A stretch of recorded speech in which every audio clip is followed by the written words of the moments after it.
Ég heiti Björgvin Páll og er handboltamaður. Nei! Aftur.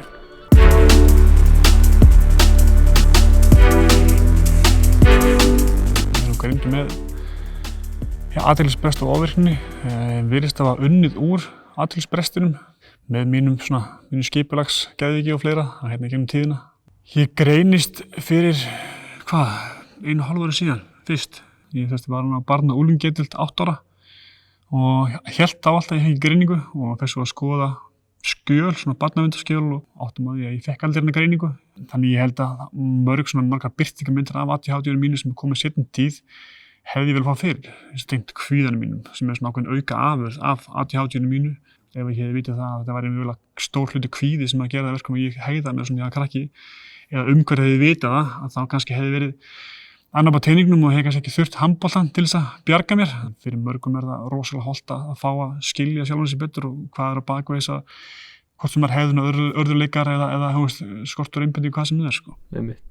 Hvernig upplifir þú skólagönguna? Mjög erfiða og mjög svona flókna því leitinu til að ég og það byrja mér snemma. Ég næ ekki stjórna sjálfum mér og maður auðvitað það bara seinna þegar maður er með ADHD að læra að kontrolla sjálfum sér og það bara kom bersýnilega ljósið líka inn á handboltavellinum. Það sprakk alltaf allt í loft upp þegar ég var æstur og hélt mér engin bönd og svo lærði maður með tímanum líka að kontrolla þetta. Tók bara lengri tíma fyrir mig það sem að með þennan bakgrunn.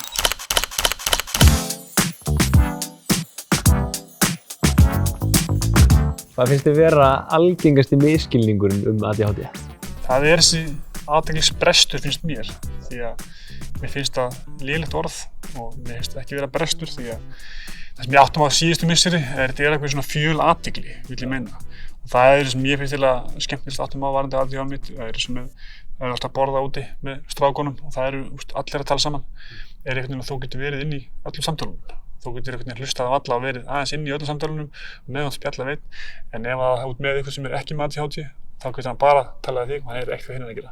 Ég er þannig Já, þannig að það er fyrir mér svona, þess að geta kallað brest, fyrir mér er þetta fjölathygli, fyrir mér er þetta kostur og svo bara þegar þetta að halda, að kunna það, að koma þig niður, róa þig niður eða ná einbeitingu á eitt hlut, þá er það hægt með lyfjum til þess að læra það, til þess að skilja það og svo í seinni tíð með framhaldinu að læra hvernig þú gerir það bara með öllum tækjum og tólum sem þú getur samkað á þér, hvað sem það er, hreyfing, öndun, mataræði, allt sem tengist vel í hann.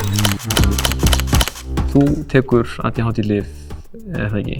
Jú, það er í grunninn ástæðan fyrir ég fer í greininguna. Já. Það er því að ég vildi prófa lyf. Því ég var strákurinn sem að foreldralyf, ég var strákurinn sem að mamma stoppaði af vegna þess að lyf eru slæm og lyf eru svona og það var rosa mikil mýta þetta og mikið svona, við talaðum á sínum tíma hversu slæm lyfum voru. En svo þegar ég tek bara fyrstu lyfin, fyrstu töfluna, það átti hann bara svona á mér að líða. Og það er alveg mögnu upplifun og ég held að það þroska mig alveg ógeðslega mikið sem karakter, hafa prófa lyf og sjá hvernig mér á að líða, hvernig líður öllum hinum sem eru ekki með ADHD eða fyrir mér var þetta bara eins og að lækka í tónlistinni. Og þá fékk ég ákveðið svona benchmark, ég fekk ákveðið stað, svona á mér að líða, en hvernig kemst ég þangað án lyfjanna? Og það hefur verið mitt markmið síðustu ára og misseri svona. En hvernig gengur þetta rannsóknarferli að reyna að komast þangað án lyfja? Það gengur mjög vel og mjög skemmtilega Það og þess vegna þarf ég lítið að nota lyfin mín. Ég hefði mögulega þurft að miklu meira að halda þegar ég var yngri og ég kom mér í það ástand að líða vel og svona umhverfið sé að trufla mig sem er bara hluti æfingum líka að láta ekki umhverfið trufla sig að ná stjórn á önduninni, svefninum, mataræðinu, öllum þessum hlutum til þess að vera á stað sem ég líður vel á og finnur ekki fyrir áreitinu utanaðkomandi.